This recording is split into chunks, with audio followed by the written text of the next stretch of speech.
Hello and welcome to another update video about gold. We want to take a look at the shorter time frame here on the gold futures chart. We haven't really seen much action yesterday. We've seen only kind of choppy consolidation just below our initial resistance area. Based on the latest low, I have just very slightly shifted this resistance area a little bit lower.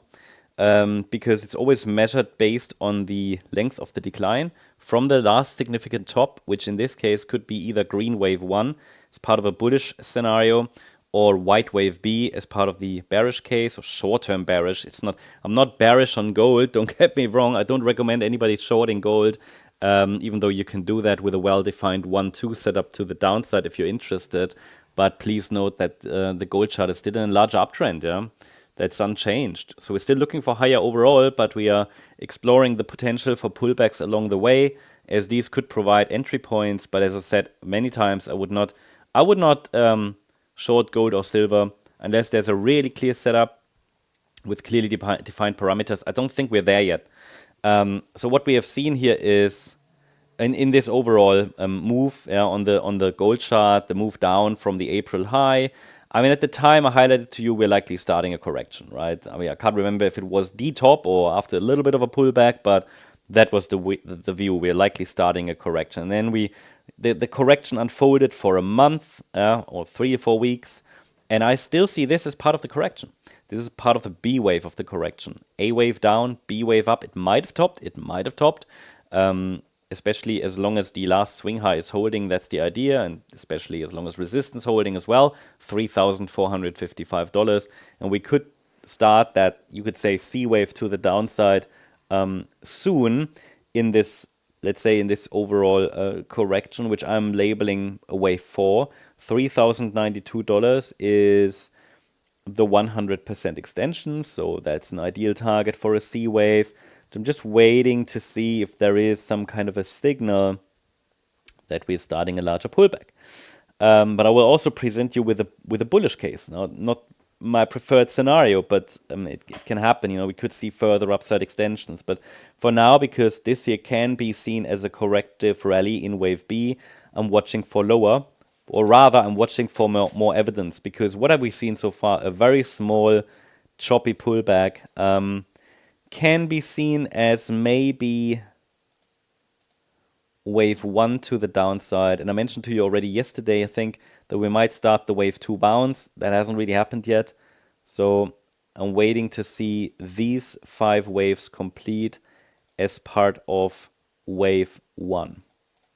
Okay, so we want to see 5 waves down in wave 1. Then we could get a wave 2 bounce, 3rd wave down, 4th wave up, 5th wave down, might take us towards $3,092.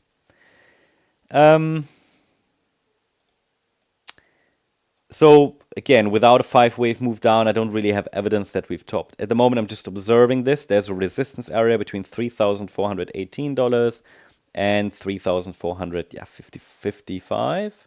Yeah. So this would be a short-term bearish count part, still part of a bullish case. Then we have the potential that this is a larger 1-2 setup. Honestly, difficult structure to read. So if the market only unfolds in a larger 3-wave move down, we can explore that. But honestly, to add a support area there now, it's a bit too early. I'm even considering, because this can be classed as a micro 5-wave move up here.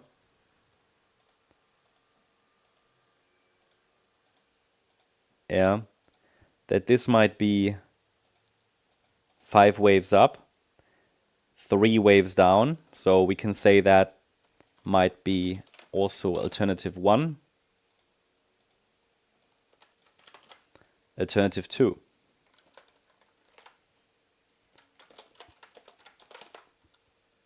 Just to show you a directly bullish count.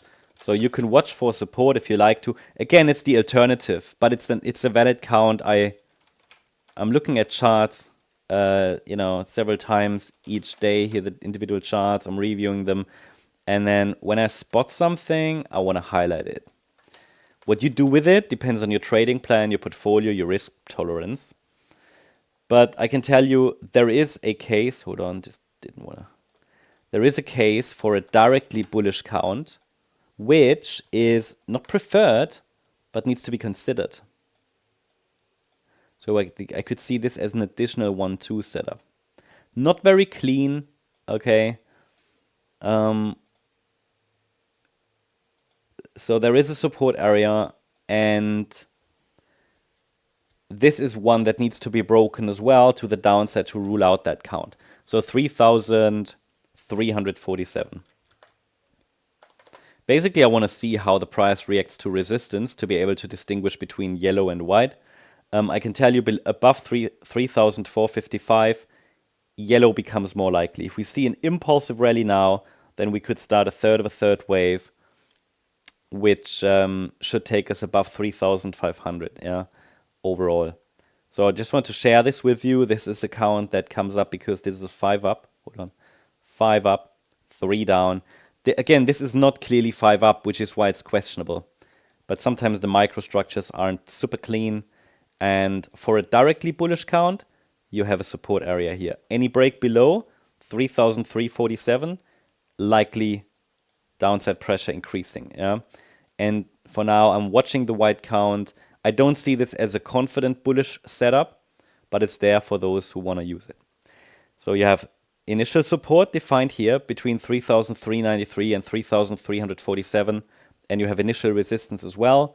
And maybe today, based on the catalyst that we get, we could see a decision there that could tell us if the market wants to move higher over the coming weeks or rather lower.